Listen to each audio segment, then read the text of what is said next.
Hello Majesty, j'espère que vous allez bien. Moi, no comments. Alors aujourd'hui on se retrouve pour une nouvelle vidéo. Je ne sais pas encore comment je vais l'appeler. Je parle de la rentrée scolaire et de mon parcours scolaire parce que je n'ai pas encore fait une vidéo comme ça sur ma chaîne. Je me suis juste fait un plat pas de bolo, comme ça vous savez, la base hein. Et donc dû à mon parcours scolaire, je vais vous raconter, enfin je vais pas vous raconter parce qu'il n'y a rien à raconter en vrai, mais les petits péripéties qui me sont arrivées quand j'étais à l'école. Et ça sera vraiment vite fait parce que je veux pas que ça prenne toute la vidéo, vraiment pas. Je veux pas que ça dure plus de 10 minutes dans mon montage. Et puis après on va parler de la rentrée de 2022, du coup septembre 2022, la rentrée. Normalement tout le monde a déjà fait sa rentrée et j'espère que vos rentrées se sont bien passées parce qu'il y a des personnes que la rentrée c'est toujours le pire jour de leur vie. J'espère que vous aimez vos classes, que vous aimez vos options, parce que ça oui c'est très important d'aimer ce que tu fais à l'école. Mais sinon à part ça, n'oubliez pas avant qu'on continue la vidéo de vous abonner, liker, partager cette vidéo, de vous abonner à ma page Instagram Rivenella. Donc je vous attends. Je vais pas vous mentir, ces derniers temps je suis très effacée des réseaux, que voilà, vous pouvez quand même vous abonner sur Instagram, je suis toujours là, mais les autres je suis vraiment très effacée. Je vais essayer de revenir petit à petit, mais croyez-moi c'est très dur de revenir sur les réseaux maintenant. Je vous expliquerai plus tard pourquoi, mais dites-vous juste, même juste parler là ça me demande beaucoup d'efforts, mais comme j'aime beaucoup parler, je suis là. Don't judge me à ma façon de mâcher, à ma façon de manger. C'est comme ça que je mange tout le temps et je vais pas faire la go princesse ici parce que on est sur YouTube. Non, moi c'est pas comme ça.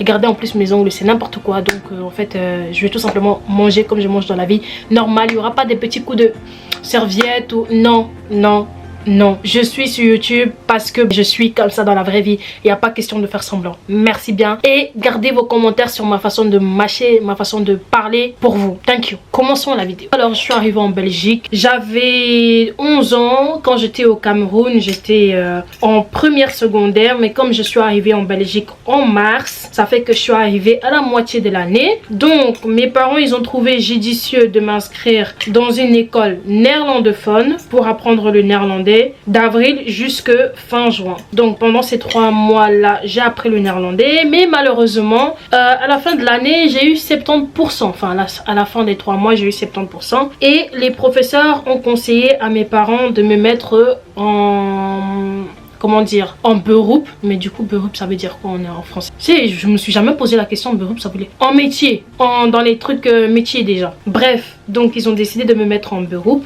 Enfin, ils ont dit à mes parents que c'était mieux de me mettre en beroep parce que j'étais nulle à l'école selon eux, bien sûr.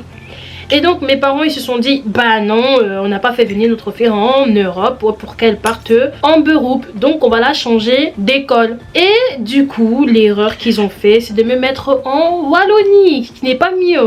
Donc du coup ils m'ont mis en Wallonie et je suis arrivée à la première année comme vous avez déjà vu dans mon autre vidéo. J'étais en première secondaire, donc j'ai refait ma première secondaire en fait. Et puis après un certain moment ils ont dit en fait tu n'as pas le CEB d'ici. Mes parents ils n'ont pas discuté, je n'ai pas discuté, donc on m'a mis en 6e primaire. Alors que de base quand j'étais au Cameroun j'étais en première secondaire, donc en fait j'ai été retardée de 2 ans carrément, parce que c'est bien dur de parler et manger en même temps. Donc quand j'étais au bled et tout, j'étais en première secondaire, j'arrive ici, non seulement je dois recommencer la première secondaire, bah, puisque je n'avais pas fini au bled, mais en plus de ça on me renvoie à 6e primaire. Allez. Bref, ça c'est une parenthèse. Du coup, le fait qu'on m'a renvoyé en 6e primaire, bah voilà quoi.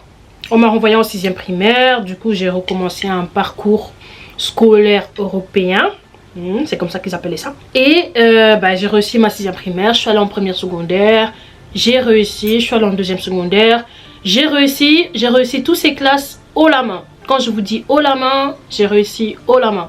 Avec des 80, 70% nanana et tout. Oui, je n'avais pas 90% dans toutes les matières. C'est pas la fin du monde. Parce que oui, pour mes parents à ce moment-là, c'était la fin du monde. Mais c'est pas la fin du monde de ne pas avoir 90% à toutes les matières. Sachez que chaque personne a son intelligence. Donc, arrivé en 2e secondaire, les professeurs se rendent compte, parce qu'en deuxième secondaire, on avait des matières technologie, dessin, tout ça. Les professeurs se rendent compte qu'en technologie, je suis hyper forte. En dessin, je suis hyper forte. Genre, je tapais toujours des sales notes. En sport, je suis hyper forte. En religion, je suis hyper forte. Les matières les moins importantes, entre guillemets, pour eux. Donc du coup, les profs, ils disent à mes parents, bon, en fait, votre fille, inscrivez-la dans une école d'art. C'est mieux parce que elle fait des dessins, on est choqués. On nous a demandé de faire une maquette de maison. Ma maquette. Bref, des trucs comme ça, je faisais bien et tout. Et donc du coup, ils ont dit à mes parents, inscrivez-la dans une école d'art, ça sera mieux. Maintenant, mes parents ils se sont renseignés pour les écoles d'art. Ils se sont rendus compte que ces écoles d'art ont une mauvaise réputation, entre guillemets, parce que c'est des geeks qui vont là-bas, les personnes qui ont double sexualité ou qui sont homosexuels ou qui ont des tatouages, des piercings, tralala. Ils ont imaginé moi avec des tatouages, des piercings, des trucs comme ça. Ils se sont dit, nope. Elle va continuer en général. Donc j'ai continué en général. Au début je me plaignais pas parce que voilà, c'était comme ça. Mais quand j'étais petite, je disais toujours à mon père surtout que je voulais être styliste. Et je passais mon temps à dessiner des vêtements de femmes. Et je passais mon temps à créer des vêtements à la main.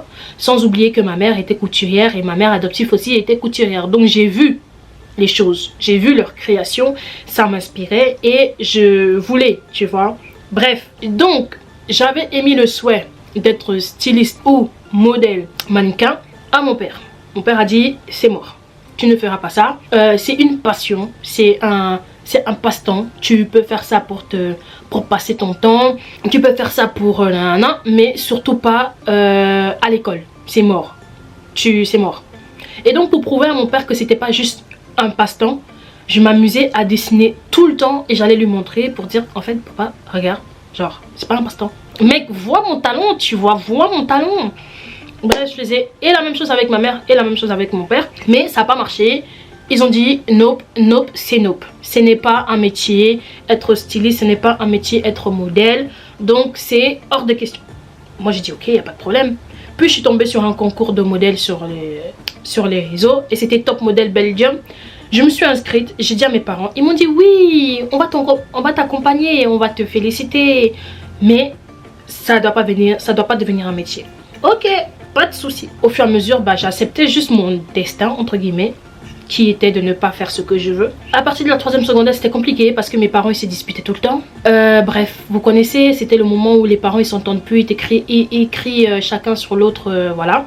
Donc, réussi ma 3e secondaire, j'ai eu des examens de passage. Ce qui était une honte chez nous parce que ni ma grande soeur, ni ma petite soeur, ni personne d'ailleurs, n'avait des examens de passage à part moi. Donc, pendant l'été, je n'avais le droit de rien faire à part étudier parce que j'étais la seule qui avait des examens de passage. À partir de ce moment-là, j'avais plus de vie. Et c'est aussi la période où toutes mes histoires là...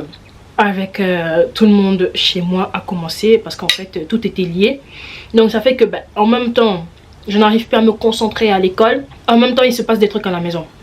Donc tout ça était lié en fait. Donc ma 3e secondaire, j'ai eu des examens de passage, je les ai réussi.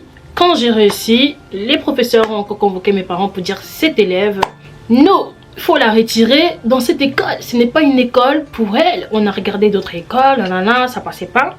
Mes parents ils ont fait, ma mère surtout a essayé de faire en sorte que je me dirige dans un truc de puéricultrice parce que j'étais très attachante avec les enfants. Mais moi, au fond de moi, c'était non, styliste ou modèle, mais pas puéricultrice. Bref, j'avais des envies de métier que mes parents ne voulaient pas pour moi et c'était compliqué parce qu'en fait, j'étais la seule qui voulait autre chose que mes parents n'avaient pas prévu, tu vois. Ma grande soeur, c'était dans le marketing, nanana, tout ça, parfait pour mon père, comme il avait une entreprise, c'était parfait. Ma petite soeur, médecine, chirurgie, tout ça, parfait, parce que ça rentre aussi dans l'entreprise de mon père, donc tout était parfait et c'est des gros diplômes, tu vois. Alors que moi qui viens à côté avec un truc comme ça, un parent, il te dit non. Donc l'école ne faisait que dire à mes parents, cet enfant, changez-la d'école. Mes parents ne voulaient pas écouter. Ma mère un jour elle a essayé de quand même essayer de me changer. Quand je suis arrivée en 4e secondaire que j'ai doublé. Et j'ai doublé bêtement en plus. Je bossais pas à l'école, je ne revoyais pas mes cours.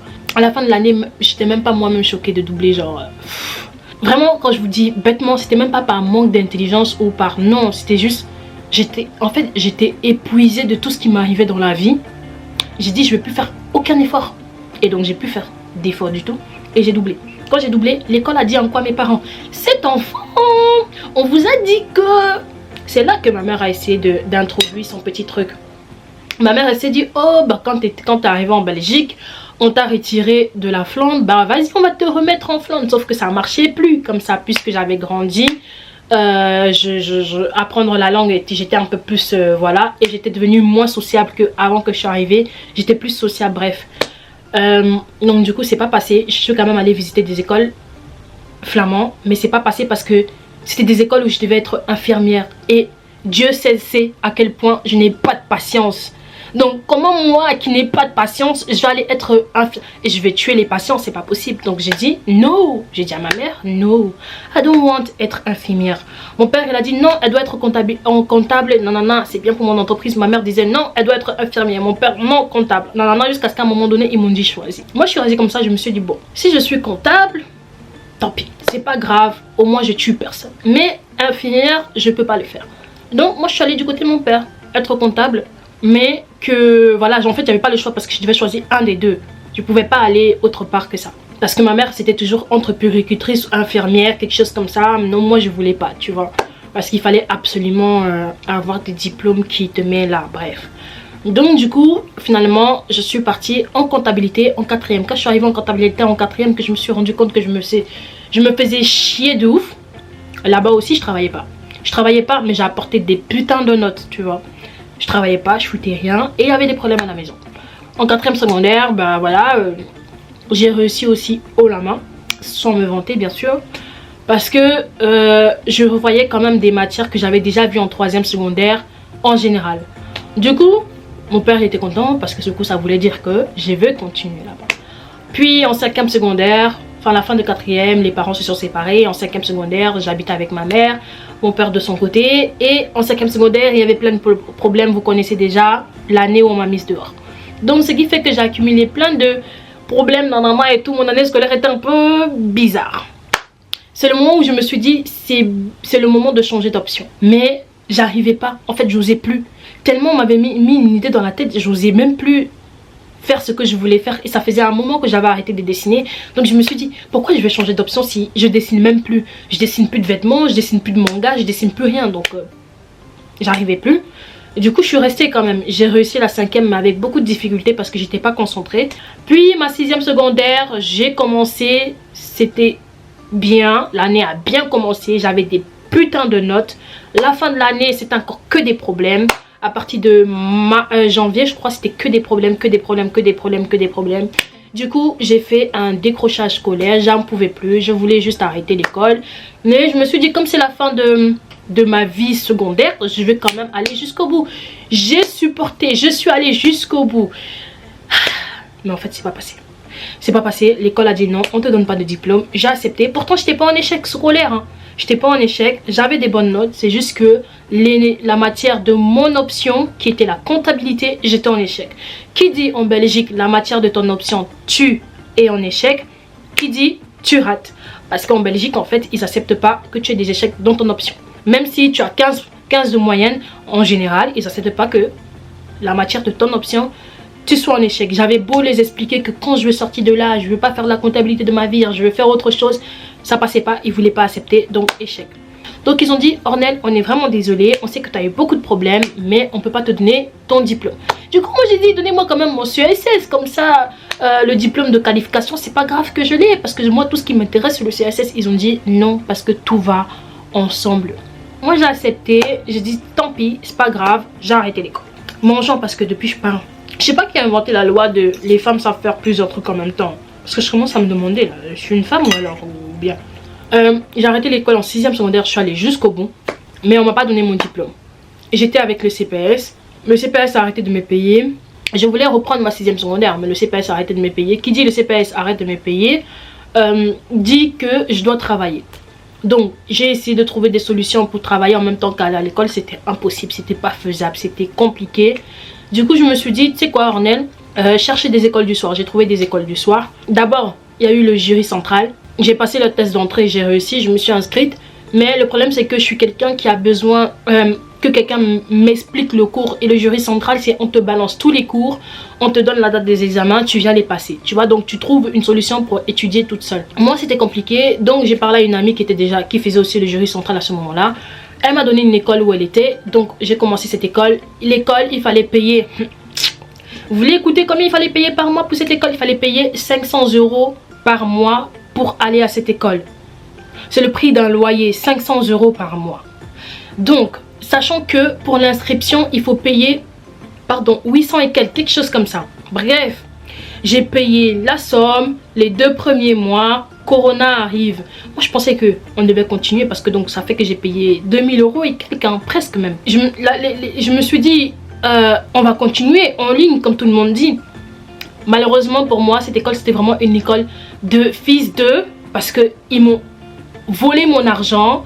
Bref, le Corona arrive, plus de cours, les cours ne continuent pas. Je sais pas si les cours ont continué et qu'ils m'ont juste oublié, ils m'ont pas donné les liens, mais les cours ne continuent pas. Et vu que c'était le Corona, qu'on était confinés, je pouvais même pas aller dans l'école pour dire hey, vous m'avez oublié.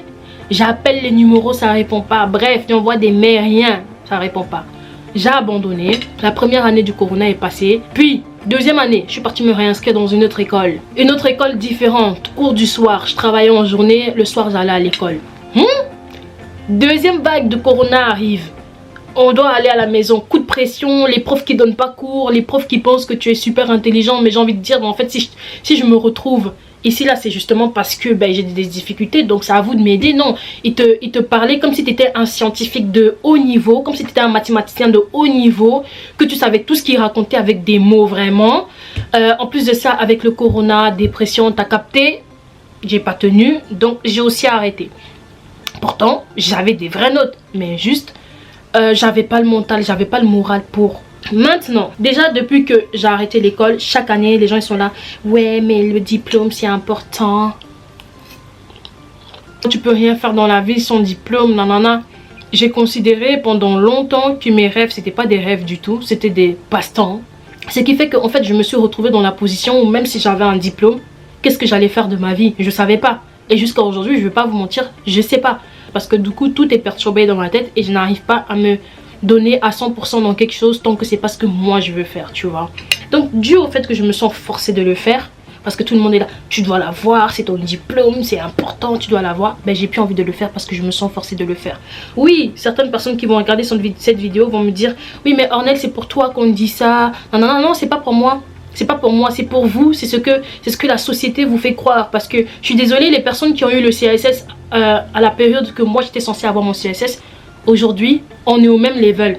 On est au même level parce que, disons, ils sont dans des écoles, ils savent pas ce qu'ils veulent faire de leur vie, ils font que doubler leur classe, ou alors, ils sont arrivés en première université ou en première haute école, ils ont arrêté. On est au même level. Ils ont fait quoi de leur CSS? Le travail qu'ils font aujourd'hui, est-ce que c'est parce qu'ils ont eu le CSS? Non.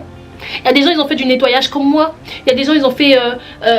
ils ont travaillé les mêmes choses que moi, pourtant ils ont le CSS. Donc, qu'est-ce qui a changé dans leur vie avec ce diplôme de CSS que moi ça va changer?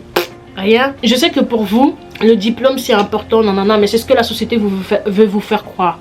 Ce qui est important, c'est de faire ce que vous aimez le plus. Voilà ce qui est important. Si tu aimes bien la menuiserie, va en professionnel. Ne te casse pas la tête à aller faire des maths sciences pendant 5 ans, 6 ans pour au final finir dans la menuiserie. Ça sert à rien. Les gens ils vont dire oui mais on collectionne les diplômes. Je connais des gens, ils ont collectionné des diplômes jusqu'à aujourd'hui. Le plus important c'est pas collectionner des diplômes. Le plus important c'est de faire quelque chose que tu aimes. Parce que les années que tu passes à collectionner des diplômes, les gens ils avancent dans leur vie. Ils avancent avec des travails qu'ils aiment bien. Ils avancent avec des dingueries. Donc arrêtez un peu de dire que le diplôme c'est important, le CSS c'est important, nanana. La société veut vous faire croire que le diplôme c'est important, mais c'est pas du tout le cas. Quand tu rentres dans une entreprise, ils te disent ouais, est-ce que tu as ton CSS, est-ce que tu as ton nanana. Est-ce qu'il y a des entreprises où j'ai été prise pour travailler, pas parce que j'avais le CSS, parce que j'ai pas le CSS, mais parce que j'avais plus d'expérience que les autres qui avaient leur diplôme pour ça. Mais mon gars, Dieu t'a donné un talent, exploite ce talent. Fais de toi le diplôme en question. Oh, mais vous blaguez ou quoi? En fait, je suis en train de vous parler, mais je parle à moi aussi. Tout ça pour vous dire que arrêtez de paniquer. Oh oui, ils ont le CSS, du coup ils sont un petit peu plus haut que moi. mais ils arrivent comme ça dans la vie, on va dire adulte entre guillemets, parce que quand tu arrives à l'université tu es un peu déployé, alors qu'à l'école secondaire il y a des règles et tout. Ils arrivent dans cette vie là, ils savent pas quoi faire, ils savent pas où se diriger. Tout ça pourquoi vous pensez? C'est parce que déjà on les a bloqués et cassé leurs rêves quand ils étaient petits. 2, la société veut leur faire croire que si tu n'as pas un haut diplôme t'es rien. 3, bah il n'y a plus de rêve en fait, il n'y a plus de rêve et tout le monde veut faire la même chose que tout le monde. Mais mon gars, Dieu t'a donné un talent dans les mains, exploite. Dieu t'a donné un talent dans le parler, exploite-le. Si Dieu t'a donné un talent sur le physique, exploite aussi. C'est quoi mon frère? Tout le monde veut être avocat, tout le monde veut être médecin, tout le monde veut être les gros diplômes. Mais attendez, vous pensez que vos maisons vont se construire par qui? Vous pensez que les maçons là, hein, ce qu'ils font là, ça va? Il y a des gens, my God, ils ont des diplômes de haut niveau, mais quand tu regardes, c'est eux-mêmes qui rénovent leur propre maison. Non, faut arrêter. Je sais que oui, voilà, non, la génération d'aujourd'hui, moi j'ai dit, nous là, les 1900, je sais pas quoi, et les 2000, c'est nous qui devons changer le monde de demain. C'est-à-dire que quand nos enfants vont naître, déjà, on ne fait pas, oh tu es fille donc tu as des poupées, garçon tu as des voitures. Non, vous donnez tout. C'est un garçon, tu donnes tout, même poupée. Ça se peut que l'enfant là sera sage-femme, tu sais pas. Fille, même chose, tu donnes tout. Ça se peut que l'enfant là sera conducteur de camion, tu sais pas. Vous donnez tout, vous voyez ce que l'enfant ça lui plaît le plus. Au fur et à mesure que l'enfant grandit, vous demandez à l'enfant, hey, qu'est-ce qui te ferait plaisir plus tard? Qu'est-ce que tu aimerais faire comme métier plus tard? Vous allez voir, l'enfant va s'exprimer et écouter ce que l'enfant dit. Vous allez voir plus tard, l'enfant va kiffer faire ce qu'elle aime faire parce que vous l'avez écouté, vous l'avez dirigé dans ce qu'elle aime bien faire. Si vous restez là derrière, oh non, ne fais pas ça, fais plutôt ça. Parce que ça c'est rien, ça c'est mieux. Ah ça, quand tu as ça, tout le monde te respecte. Vous pensez que parce que tu es médecin, parce que tu es avocat, on te respecte plus? Hein? Non. Si un médecin, il est médecin, il aime ce qu'il fait, c'est bien. On ne manquera jamais de médecins dans ce monde. On en aura toujours besoin parce qu'on est toujours malade. Mais seulement, la personne sera-t-elle heureuse parce qu'elle aime ce qu'elle fait? Je crois pas. Donc, faut pas forcer les enfants à faire ce que... Et ne vous sentez pas forcé de faire des choses que vous ne voulez pas faire. Et aussi, quand vous sortez de la 6e secondaire, si vous ne savez pas quoi faire comme métier ou comme option, ne commencez pas une option que vous ne voulez pas. En disant, oui, mais au moins je commence l'année. C'est une perte de temps. Mon gars ou ma soeur, je préfère encore, tu fais une année sympathie ou sympathie, quelque chose comme ça. Tu vas dans un pays étranger où tu fais comment ça s'appelle, fille au père ou garçon au père. Tu gagnes en temps et tu apprends une langue, ou alors tu travailles dans ton pays et tu gagnes de l'argent. Pays étranger, tu apprends une langue, tu gagnes ton temps, tu gagnes de l'argent. Donc, au lieu de rester ici là, parce que n'oubliez pas, on a commencé la maternelle à 3 ans, 2 ans, directement 6e secondaire. Donc, il n'y a pas eu de pause entre deux. Donc, tu as besoin de respirer aussi. Sans école, tu te rends compte, il y a des gens qui commencent la maternelle jusqu'à 7 ans d'université, 8 ans d'université, ils sont à l'école. Les gens, ils finissent l'école, ils ont 30 ans, mon frère. On va où là? On va où? À 30 ans, c'est l'âge que tu es censé te marier, avoir des enfants. Toi, tu as 30 ans, tu es encore à l'école, nanana, tout ça. On va où? Tout ça pourquoi? Parce que la société veut que ça soit ainsi. Et puis quand tu finis l'école, tu travailles. On va où? À 50 ans, tu n'as pas de femme, tu n'as pas d'enfant. Tu te demandes comment ça se fait. Mon gars, c'est parce que tu n'as pas eu le temps de draguer. C'est parce que tu n'as pas eu le temps de draguer des minettes dehors. Pendant que d'autres personnes qui ont choisi ce qu'ils voulaient dès le début. Voilà, si c'est ce que tu veux, ta carrière d'abord et pas de femme, pas de copine, je suis tout à fait d'accord avec toi. Mais si c'est pas ce que tu veux et que quand tu finis ça, tu regrettes, pauvre de toi. C'est tout. Et arrêtez de vous mettre la pression. C'est la rentrée. Je vous conseille vraiment, pour bien commencer l'année, tout ça, de commencer l'année dans des good vibes. Restez toujours dans un good vibe. Je vous dis ça parce que moi je suis quelqu'un qui est très pessimiste. Dès qu'il y a un petit truc, c'est chaud, c'est mort. Mais je sais aussi que ce qui me tient debout, ce qui fait que je tiens debout, c'est des gens autour de moi qui m'apportent des good vibes. Donc gardez ces good vibes là. Et s'il y a des gens autour de vous qui vous apportent pas ces good vibes là, éloignez-vous et prenez des personnes qui vous apportent des good vibes. Parce que l'école c'est un truc très qui te donne beaucoup de pression. C'est pas le but que tu as la pression à l'école, tu as des problèmes autour, que tu as des gens avec qui tu peux pas vraiment rigoler et tout parce que non, ils t'apportent pas de good vibes. Donc non, et n'oubliez pas que aller à l'école c'est pas une punition mon gars. Tu vas à l'école pour toi. Tu vas pas à l'école pour une punition, genre en mode tu arrives en classe, tu es là, je suis fatiguée, je dois dormir, que tu dors. Non, aller à l'école c'est pas une punition. Donc si pour toi tu sens comme si c'était une punition, c'est que tu ne fais pas ce que tu devrais faire. Et dans ce cas là tu dois changer. Je sais que pour certaines personnes c'est vraiment difficile. Et je vous comprends tout à fait parce que j'ai été dans votre cas. Aujourd'hui certes je n'ai pas de CSS, mais ça ne veut pas dire que je suis plus bête que vous. Il y a peut-être d'autres personnes qui sont dans le même cas que moi qui n'ont pas de CSS. Ça ne veut pas dire que vous êtes plus bête que les autres. Ça ne veut pas non plus dire que vous êtes plus intelligent que les autres. Il y a des personnes qui ont l'intelligence de la vie, d'autres personnes qui ont l'intelligence de l'école, d'autres personnes qui ont les deux. Arrêtez d'écouter les gens surtout parce que moi, combien de fois, chaque personne qui me croise me dit « Ah, tu n'as pas de CSS. Hein, Ornelle, quand est-ce que tu comptes reprendre ce diplôme? C'est à cause de ces personnes-là qu'à chaque fois je retournais à l'école et qu'à chaque fois je tenais pas. Parce que je savais que ce que je faisais là, j'aimais pas. Je n'ai aucune motivation pour faire ça. Pourquoi je vais continuer? Bref, donc voilà, fin de l'anecdote et en même temps fin de la vidéo. Il n'est pas fin de mon plat parce que vous connaissez, je ne sais pas parler en mangeant. Donc mon plat est toujours là. Mais en tout cas les majesties, j'espère que vous avez vraiment compris la réalité de la vie. C'est une nouvelle année scolaire qui commence.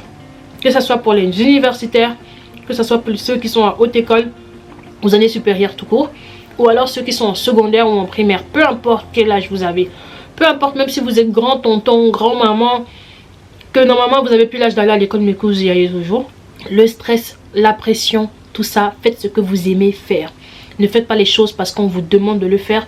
Ne faites pas les choses parce que la société vous oblige à le faire. Ne faites pas les choses parce qu'on vous force à le faire. Faites parce que vous voulez le faire. Vous allez vous rendre compte qu'en faisant quelque chose parce que vous le voulez, la motivation sera double. L'envie sera double. Vous lever pour étudier sera facile. Même si ça sera dur, ça sera facile entre guillemets parce que c'est ce que vous voulez. C'est l'objectif que vous voulez atteindre. Donc vous ne mettez pas de pression. Vous ne mettez pas de pression. Et la pression qui vient de l'extérieur, mettez une sorte de dôme en face de votre vue. Que cette pression-là retape sur le dôme et que ça repart. Oui, cette vie elle est courte comme je vous ai dit. On n'a pas le temps pour ça. On n'a pas le temps pour ça. Donc l'année commence. Réfléchissez à votre vie et non au diplôme. Comment on va me voir si j'ai pas de diplôme? Arrêtez ça. Arrêtez ça. Le diplôme ne veut plus rien dire aujourd'hui. Ça veut dire pour les personnes qui savent ce qu'ils veulent et qui font ce qu'ils veulent. Mais ça veut rien dire quand tu ne veux pas faire quelque chose mais que tu te retrouves dans ce truc-là. Ça ne veut rien dire. Parce que tu vas faire 5 ans d'études pour ça. Puis après recommencer à zéro. Donc écoutez votre cœur, écoutez votre cerveau. Moi, je vous ai dit, cette année scolaire, vous allez réussir. Et je prie pour vous tous. Tous. Vous allez réussir dans tout ce que vous entreprenez. Tout ce que vous voulez faire. Et dans tout ce que Dieu a prévu d'accomplir pour vous, vous allez réussir. Maintenant là, si tu te bûches, si tu te cognes dans la tête sur le mur à côté, it's not my problem, ok? It's not my problem. I don't want that, ok? En tout cas, j'espère que cette vidéo vous a plu. N'oubliez pas de vous abonner, de liker, de partager comme toujours. Et pour les nouveaux, bienvenue dans la famille des Majesties. Moi je suis Rivenella et toi? Bref, donc voilà, on se dit à la prochaine pour de nouvelles vidéos. Bisous les Majesties, je vous aime beaucoup. Et n'oubliez pas, pensez à vous et non aux autres. Donc chin chin si vous êtes en train de boire. Et si pas, bah bisous, bye.